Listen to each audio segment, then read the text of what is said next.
Hi, എല്ലാവർക്കും നമസ്കാരം. ഇന്ന് ഞാൻ നിങ്ങൾക്കായി പരിചയപ്പെടുത്താൻ പോകുന്ന വിഭവം ബ്രെഡ് പൊരിച്ചതാണ്. പണ്ട് നമ്മുടെ ചായക്കടകളിലൊക്കെ സുലഭമായിട്ട് കിട്ടിക്കൊണ്ടിരുന്ന ഒരു 4 മണി പലഹാരമാണ് ബ്രെഡ് പൊരിച്ചത്. അപ്പോൾ നമുക്ക് അത് എങ്ങനെയാണ് തയ്യാറാക്കുന്നത് നോക്കാം. ആവശ്യമായിട്ടുള്ള ബ്രെഡ് ഞാൻ എടുത്തു വെച്ചിട്ടുണ്ട്. ഇനി നമുക്ക് അതിന് വേണ്ടിയിട്ട് കുറച്ച് മാവ് കുഴച്ചെടുക്കാം. അതിനായിട്ട് ഞാൻ 1/2 കപ്പ് മൈദ മാവാണ് എടുത്തിരിക്കുന്നത്. അതൊരു പാത്രത്തിലേക്ക് ഇട്ട് കൊടുത്തു. പിന്നീട് അതിലേക്ക് 1 ടേബിൾ സ്പൂൺ അരിപ്പൊടിയും കൂടെ ചേർത്ത് കൊടുക്കുന്നു.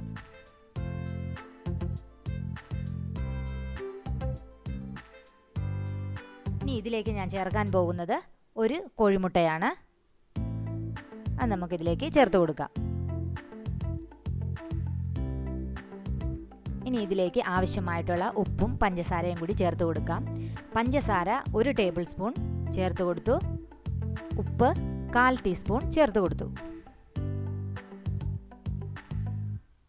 ഇനി ഇതിലേക്ക് ചേർക്കുന്ന 2 ഇൻഗ്രീഡിയൻസ് കറുത്ത എള്ളും ജീരകവുമാണ്. ജീരകം 1/4 ടീസ്പൂൺ, കറുത്ത എള്ള് 1/2 ടീസ്പൂൺ.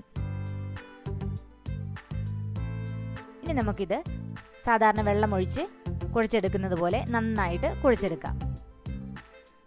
ആവശ്യത്തിന് വെള്ളം ഒഴിച്ചു കൊടുക്കാം. നന്നായിട്ട് ഇളക്കി യോജിപ്പിച്ചെടുക്കാം.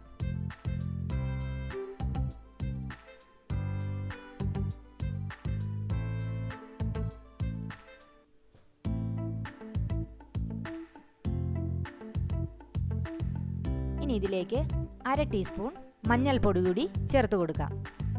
ചേർത്തതിന് ശേഷം നന്നായിട്ട് ഒന്നുകൂടി ഇളക്കി യോജിപ്പിച്ചെടുക്കാം. ഇപ്പോൾ നമ്മുടെ ബാറ്റർ ഏകദേശം റെഡി ആയിട്ടുണ്ട്. ഇനി നമുക്ക് ഗ്യാസ് ഓൺ ചെയ്ത് ഒരു പാൻ വെച്ച് കൊടുക്കാം. പാൻ ചൂടായി വരുമ്പോഴത്തേക്കും ആവശ്യത്തിനുള്ള വെളിച്ചെണ്ണ ഒഴിച്ചു കൊടുക്കുക.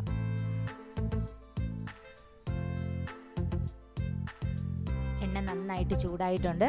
ഇനി നമുക്ക് ബ്രെഡ് ഈ മാവിൽ മുക്കി എണ്ണയിലിട്ട് പൊരിച്ചെടുക്കാം. ബ്രെഡിൻ്റെ അരികൊന്നും കണ്ടിച്ച് കളയണ്ട. ബ്രെഡ് ഫുള്ളായിട്ടാണ് മാവിൽ മുക്കി പൊരിച്ചെടുക്കുന്നത്.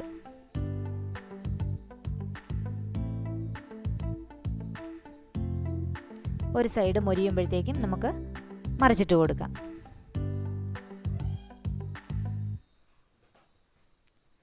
നമുക്കൊന്ന് മറിച്ചിട്ട് കൊടുക്കാം.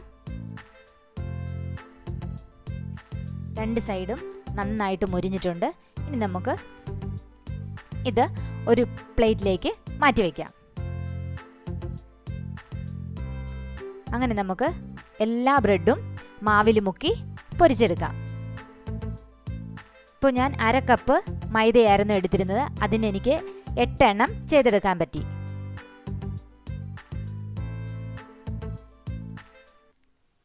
അങ്ങനെ പൊരിച്ചെടുത്ത ബ്രെഡെല്ലാം ഒരു പ്ലേറ്റിലാക്കി ഞാൻ മാറ്റിയിട്ടുണ്ട്. എല്ലാവർക്കും ഇഷ്ടപ്പെടുന്ന ഒരു 4 മണി പലഹാരമാണിത്. എല്ലാവരും ട്രൈ ചെയ്ത് നോക്കണം. ട്രൈ ചെയ്ത് നോക്കിയിട്ട് ഫീഡ്ബാക്ക് കമൻറ്റ് ബോക്സിലിടണം. ഇതുവരെയും എൻ്റെ ചാനൽ സബ്സ്ക്രൈബ് ചെയ്യാത്തവർ ദയവായി സബ്സ്ക്രൈബ് ചെയ്യുക. അടുത്ത വീഡിയോയിലൂടെ നമുക്ക് വീണ്ടും കാണാം. അതുവരെ ബൈ ബൈ.